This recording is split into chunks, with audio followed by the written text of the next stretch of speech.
Pretinha. Oi. Deixa eu até colocar o Deixa eu até colocar o flash pra ver se você é preta mesmo. Aqui, mãe. Ai, que paraca essas unhas. Eu tô gravando. Pode ser uma retaliação como o André Traoré acabou de informar. Olha.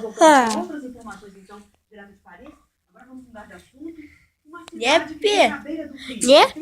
Ah. Que paraca.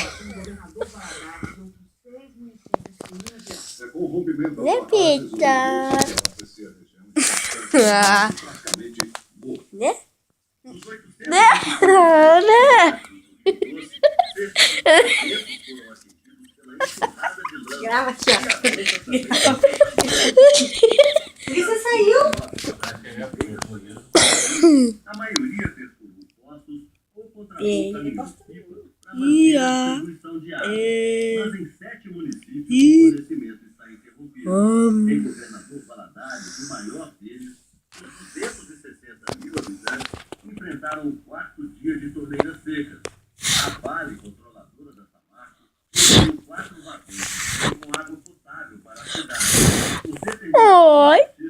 Cala a boca. Foi obrigada a distribuir 800 mil litros por dia para a população. Que dó. Ai, meu Deus do céu. Foi preciso Olha, chamar o mãe. exército para organizar a distribuição. Desde o primeiro Oh. estão sendo coletadas amostras da Olha, água olha. e da lama nos rios atingidos pelos efeitos da mineração. Os índices de metais Dá um tchau, Nina. estão tão altos no Valadares Ah. que mesmo sendo tratadas, Não te engaste, a água né? não serviria para consumo. Manganês, ele pode fazer, por exemplo, a arritmia cardíaca. Alô, galera do YouTube. Deixa o seu link e compartilha pra todo mundo ver.